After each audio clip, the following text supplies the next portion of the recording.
speed is starting to be, the winning ticket in e-commerce now. And that's very difficult to do out of these like very heavy automated systems. Welcome to BUILT2SUIT, the show built to build what is next.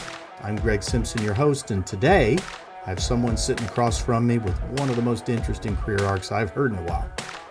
Kyle Payne's current coordinates has him helping grocers and e-commerce players solve problems. Today we're talking modular refrigeration, rapid deployment of equipment, and why flexibility is the name of the game in an industry that's changing faster than ever.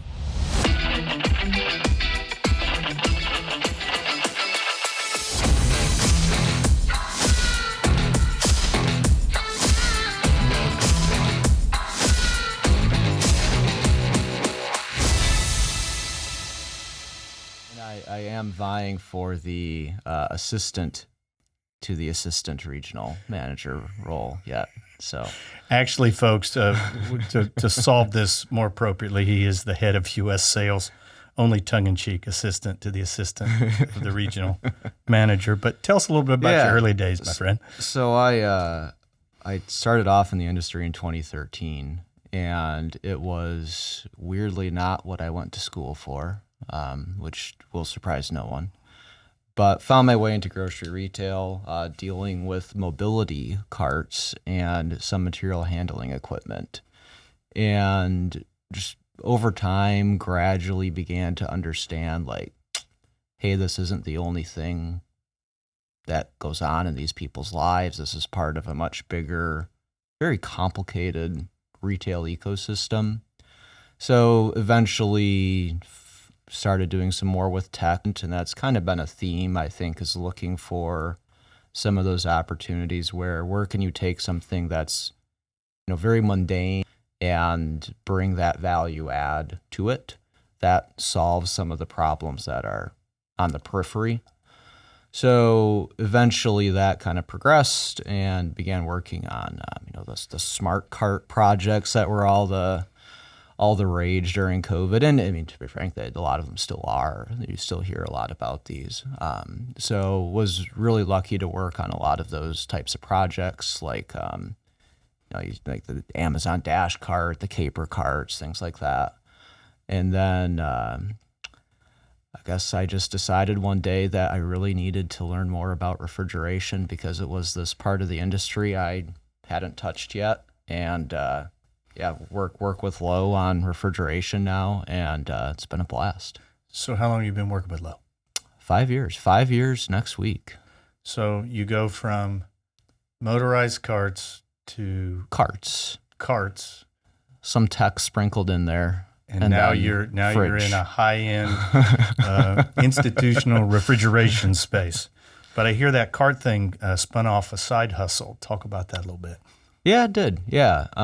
We when we were doing all this technology-focused stuff on carts, one of the things, and you drive down the side of the street sometimes and see this, a lot of those get stolen. And this was one of those, hey, what are the problems on the periphery of what it is you do? Like, it's not enough to just provide a product, but what can you do to actually solve some problems? So, we tried this crazy idea to start GPS tracking carts one day, and it kind of clicked. Well, let's step into e-commerce, because in 2020 we all thought we were going to stay at home and all our groceries were going to be automatically picked and delivered to our doorstep, and we saw that kind of aggressive growth of e-commerce, not only buy online, pick up in store, but certainly home delivery, and we thought micro-fulfillment, the darling of the industry, was going to take over. Mm-hmm. And yet we're still seeing kind of headwinds to that. Is that a cost thing? Is that a complexity thing? What's your take on all that?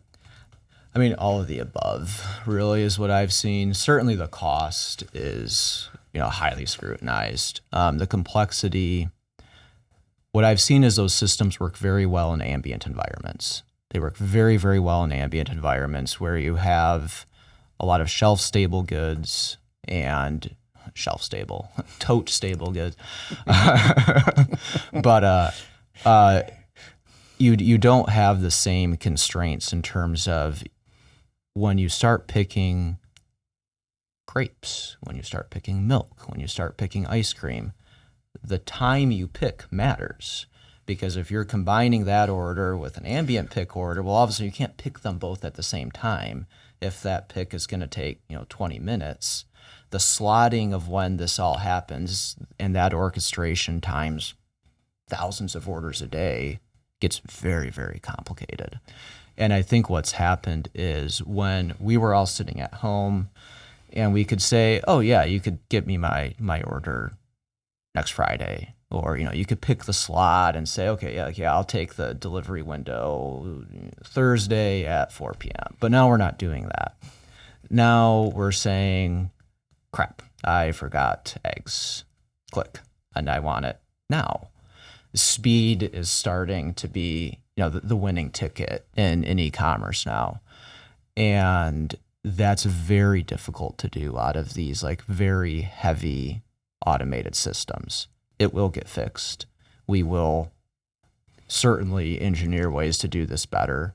But right now, a lot of these can't get scaled up as fast as I think people want to with the growth that they're having. Yeah, we ran into situations where even the automation struggled with moisture. Yeah. And the wheels would slip, they'd lose track of themselves on the grid and just the multi-temp behavior of low temp, medium temp, ambient. Getting the airflow right is very tricky. Do you know somebody in the industry you feel like's really on the forefront of that? Well, certainly, AutoStore is, I would say, probably one of the leaders in that. I think that's commonly, AutoStore versus Ocado is how a lot of things get billed. And look, AutoStore has recently opened a multi-temp AutoStore install ambient, medium, and low temperature zones. Ocado is, by all accounts, right up there with AutoStore. All the Kroger news aside, they have a roster of elite grocers worldwide that use their solutions. Certainly it's those two, right? I do think the one that masters the multi-temp zone pick and doing it quickly will be the preferred solution going forward. If we just peel back and look at, what is the appropriate size? We've seen these ambient huge. Mm-hmm. Million square feet almost. Yep. But yet we saw other grocers trying to attack these more in a hub and spoke or regional play. Are you seeing both of those solutions, or are you really only seeing the large scale ones? On the robotics side, it's mostly been the bigger deployments. Certainly someone who figures out the ability to shrink that down into some of those 20, 30,000 square foot ranges, I think we'll have a very compelling solution. Because that is one of the problems is from a delivery standpoint, you do also need density. And it's very difficult to have a ideal delivery density if you have to operate out of a 1 million square foot facility, right? So the smaller you can make that, the more likely you are to be able to park that next to millions and millions of customers. That obviously helps your economics, right? And the other thing that's a factor in that too is, well, what is going to be the preferred delivery modality? Is it delivery? Is it buy online, pick up in store? Is it buy online, pick up somewhere? Like your, like U.S. postal routes. Like, you see this in a lot of communities now. Like we don't have mailboxes. You have the shared, postal box. Why? Because it's very efficient to deliver to. So, will we see this world where instead of delivering to 1,000 different houses, there's some of these preferred pickup points that get established, and those become the pickup hubs? I could see something like that happening. Because that would really help out your delivery economics a lot, and that in turn helps make the investment in a one of these larger facilities better. So let's get into your personal shopping psyche a little bit, just a little bit. A lot of things on the perishable perimeter are very emotionally selected. Would you allow someone to pick your tomato? I do. Would I prefer to do it myself? Yes. But in a situation where convenience matters, I am happy to have someone else pick that tomato for me. Okay, let's take that same perishable and put it in a bin. I have to wash that bin. I have to watch the shrink in that bin. I have to have something tell me that that thing coded. It's not a good thing anymore.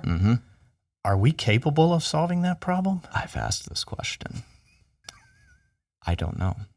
But tell me that in the 20,000 totes in an auto store stack, that you know the product status of every product in those totes. Well, I do know that the auto store bins stack on each other, and it's constantly picking them up and putting them in another stack to make things work. You dig. I totally dig out, and the most important product flows to the top. I totally get the mentality. But are we going to be able to look at temperature by bin? I would hope so, right? I mean, you would feel like how could you maintain food integrity really if you couldn't? I knew some of the earliest installations that I heard in the grocery space, they were having a lot of trouble maintaining temperature in the box because the bins would displace the air. Well, yeah, a lot of them were, just this plastic tub effectively. Well, you're sitting here telling me you have the technology to control every case. Can you not control every tomato? Control every tote? I don't know. I mean, look, if someone wants to talk to us about monitoring every tote, I would be more than happy to take that on for someone, for sure. For sure. It sounds like a good side hustle, for sure. So if you back away and we look what's in the industry, in e-commerce especially, we're in micro-fulfillment right now. So let's just say in the Ocado auto store world, do you feel like that 90% of it's still ambient? With manual picking on the physical manual picking on the refrigerated and what I've seen the most of is ambient and medium temp auto store or robotic pick with manual pick frozen. That's the most common thing I've seen in these. Okay. Do you feel like that's likely to change short term or long term?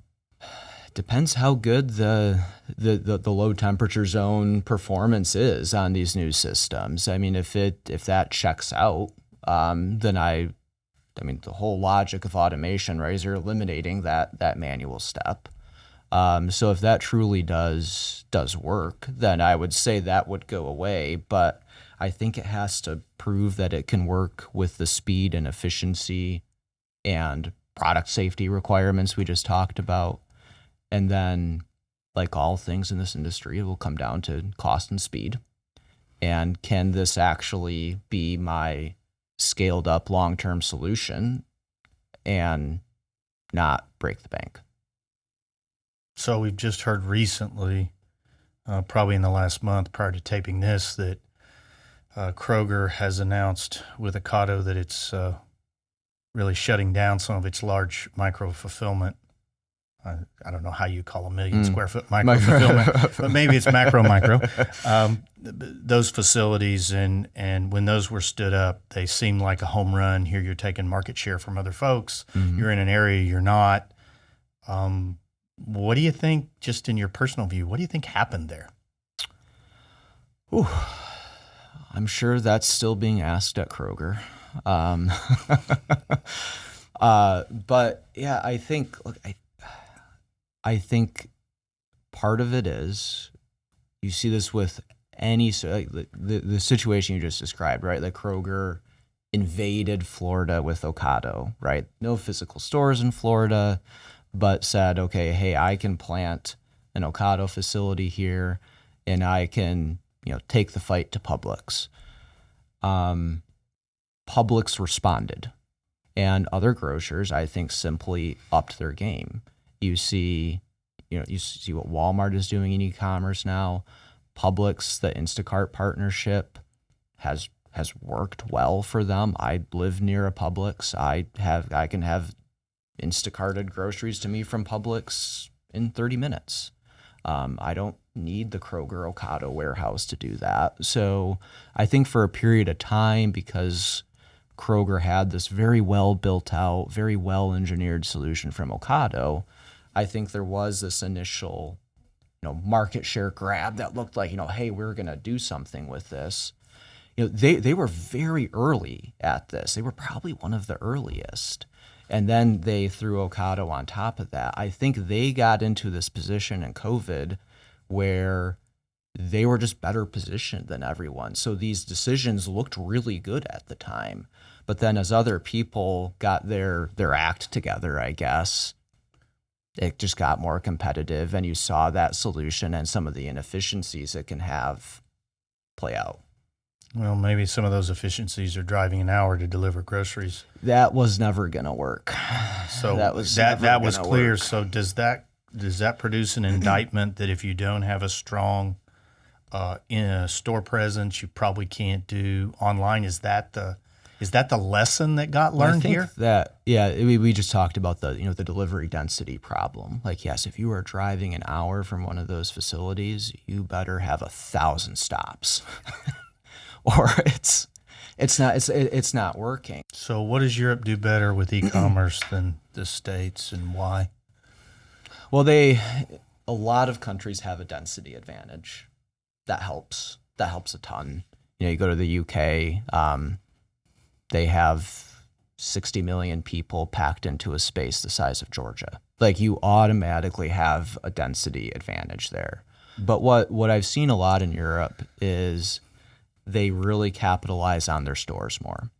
It's a strategy you're seeing Walmart use very, very well right now, and some other grocers. Certainly, I think Walmart's been, catching the most fanfare about it. But if you go to a Tesco, you go to a Morrison's, you go to a Sainsbury's, you go to any of these prominent UK grocers, their fulfillment out of stores is very well done. But the UK is a very good case study on how to do this well out of stores. Let's pivot to Amazon a little bit, because announcement this week. They also have been in the news. Yes, yes. Certainly an announcement this week that they are going to take their Amazon Go stores, which were the darling of their portfolio, I thought, and the Amazon Fresh, which was far from the darling of their portfolio, and they're going to merge them into oblivion over the next several months.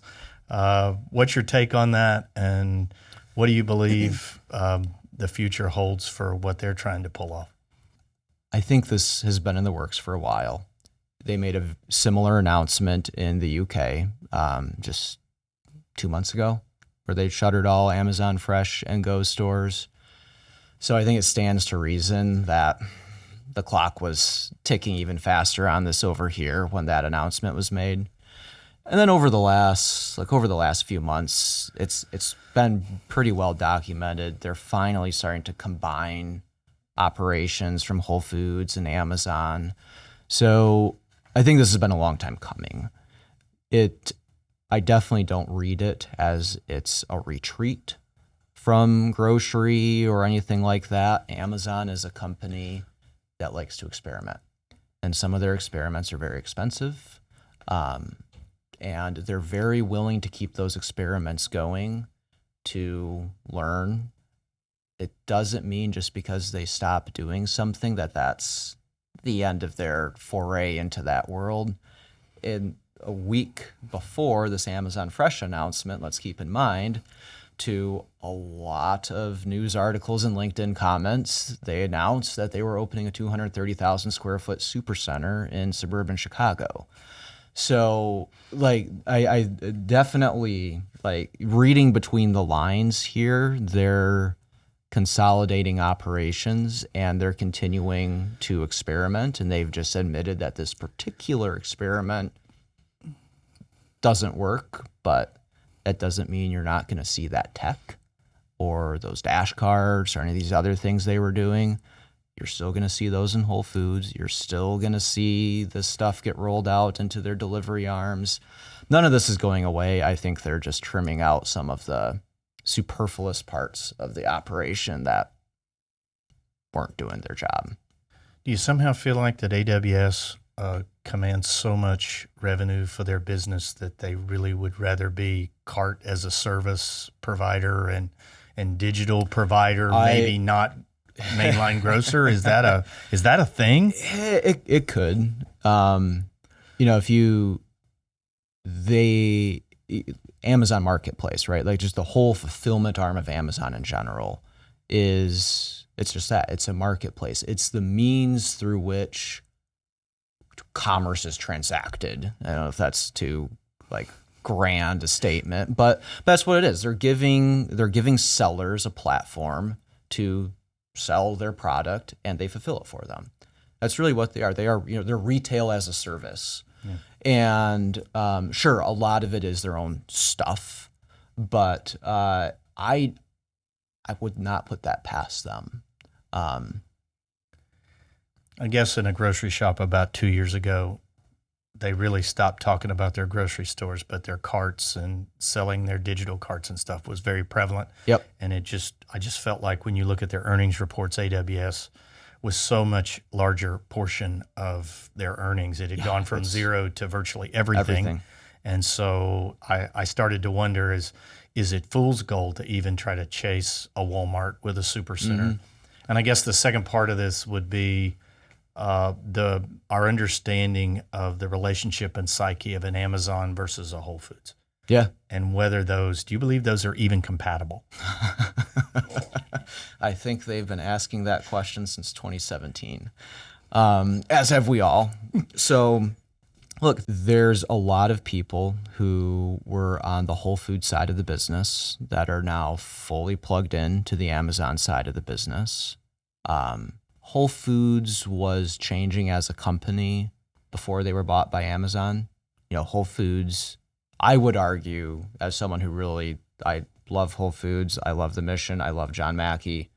I think when Whole Foods went public, that's when Whole Foods stopped becoming Whole Foods. So I think Amazon will double down on that before they say, yeah, we're done with this experiment.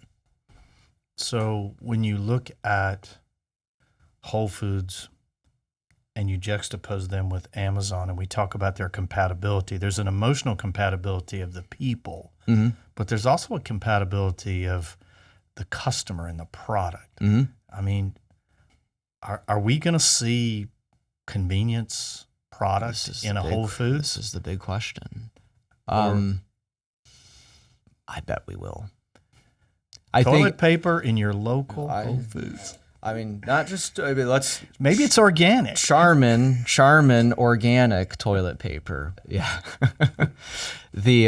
Look, I think if Amazon truly wants to find out, did we do the right thing here? They have to do that. I think they will do that. Again, as someone who loves Whole Foods, I wish they wouldn't. But again, I think that ship sailed a long time ago. So do you feel like that they would try to preserve the Whole Foods brand by just letting that stuff go out the back door and letting Whole Foods continue to be the front door? Or is that just too incompatible with what they need to become long-term? They've kind of tried this a little bit in Chicago with doing the separate Amazon store with the Whole Foods. And they might try that first. I do think they just really want to open the floodgates. And you can do it. You don't have to do it en masse either. They could pick a couple markets, just like you do with any test program and pilot, and say, let's see how this works here, and go from there. But as a company that likes to experiment, which certainly they are, I think that's coming. Whether it's we're going to tuck it in the back and fulfill it only from there versus put it on the shelves, fair question. I think before too long, you'll see that stuff on the shelves. So when you take a kind of larger step back and we just look at the delivery space, I mean, what's going to happen in that space? We've got DoorDash and we've got Instacart. Basically, are they going to rule the last mile? Or does Amazon still have a play for that last mile? DoorDash is interesting because DoorDash is a little different from Instacart in the sense that they do have some of their own fulfillment assets. They have their own fulfillment centers. Are they anything like Amazon? No. But they have made investments in their own real estate to fulfill orders. Like we have discussed here, real estate's a competitive advantage. I think DoorDash will creep up on a lot of people or do what they're, Kroger and Walmart and a lot of retailers really exited many of these partnerships. I think that's a done deal with Walmart. But when you saw Kroger end the Ocado relationship, the very next announcement was what? Welcome to Instacart. What you can do this via DoorDash and Instacart again now.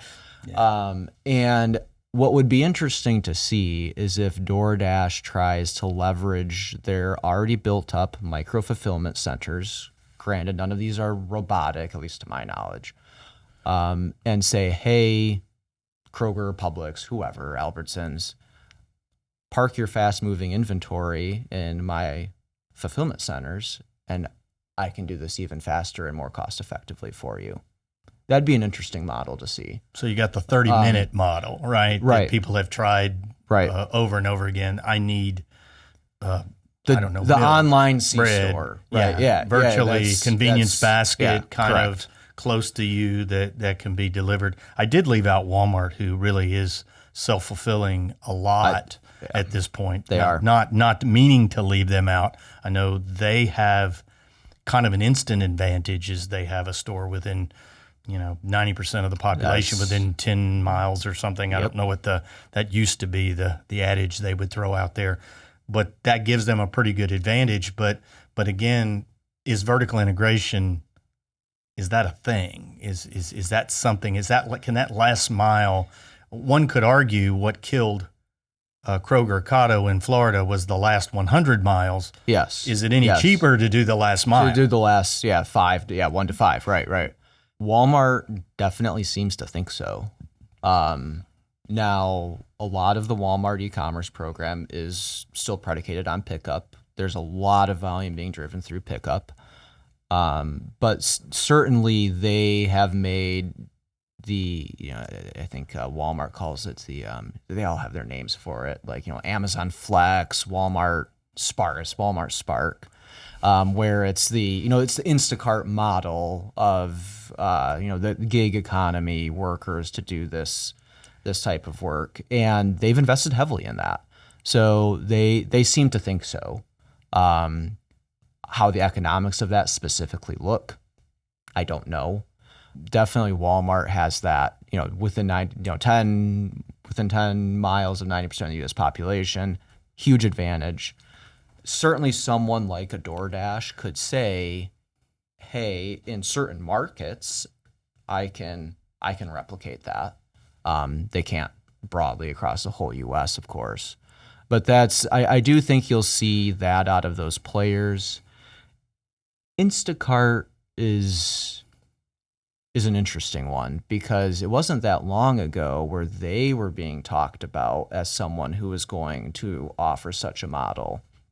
Like there was all that talk about Instacart and Fabric, which was a big, robotic MFC company, and that blew up very, very quickly. That went nowhere.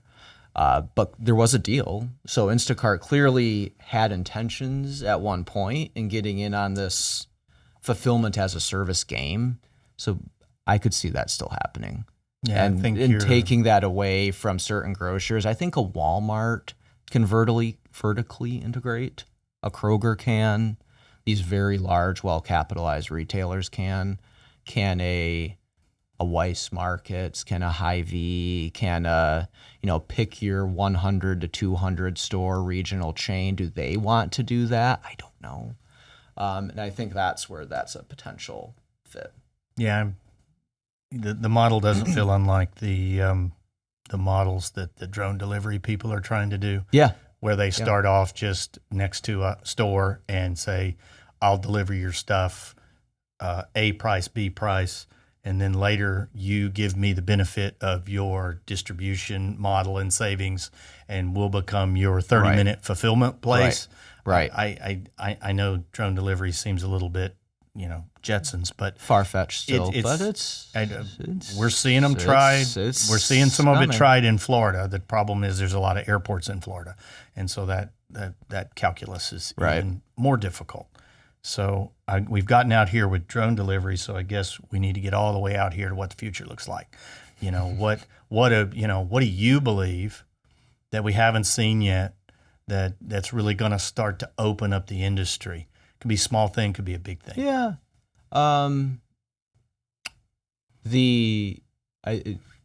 Not just in grocery, but in the food, retail, and food service space in general. The Maha movement, if you will, is a thing.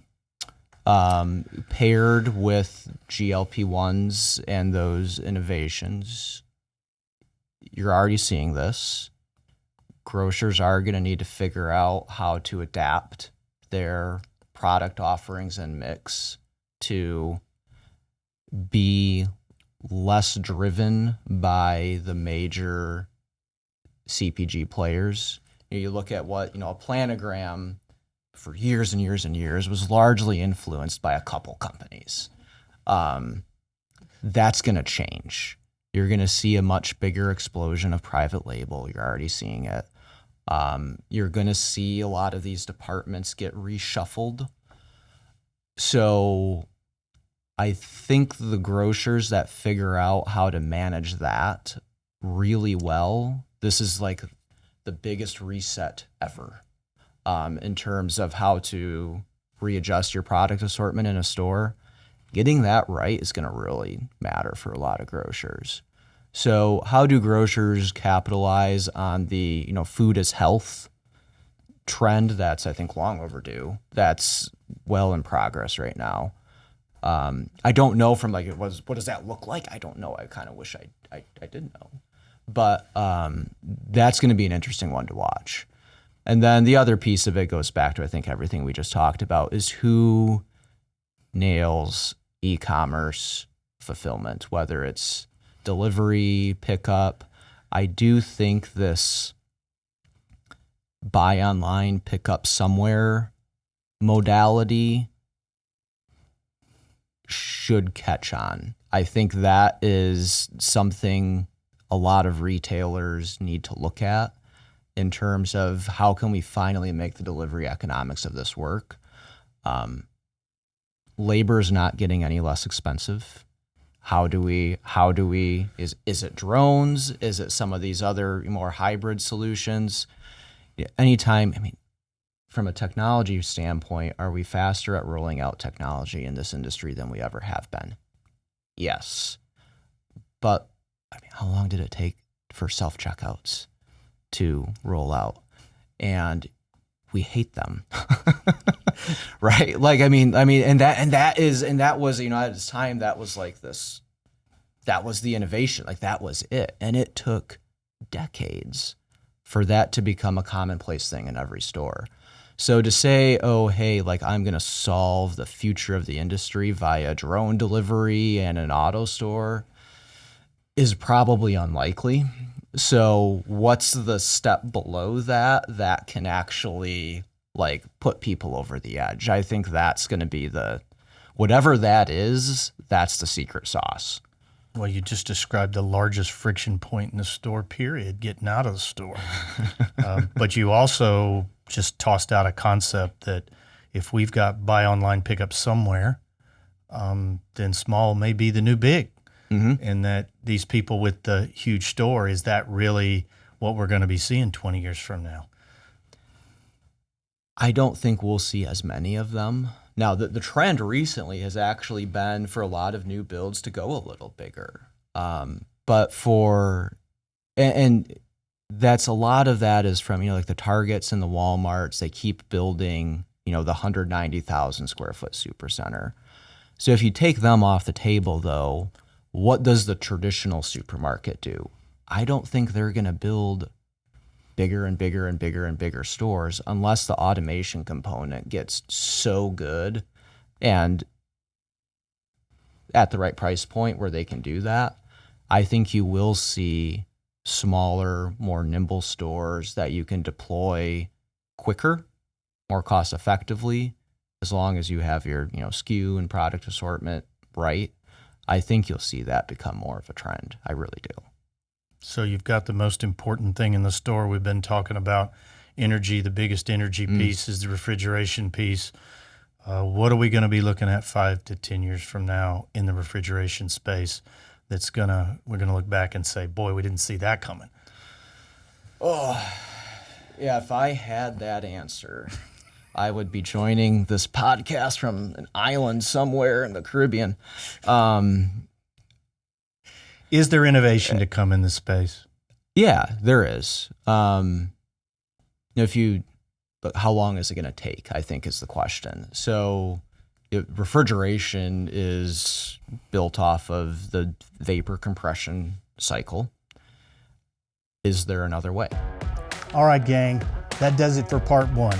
Next time, we'll be diving deeper with this same guest, Kyle Payne, making the impossible possible as he breaks down commercial refrigeration and compares what's coming for the U.S. with what Europe and other global players they're already doing. I'm Greg Simpson. Don't miss part 2 of this episode of the Built to Suit podcast. Built to Build, what's next?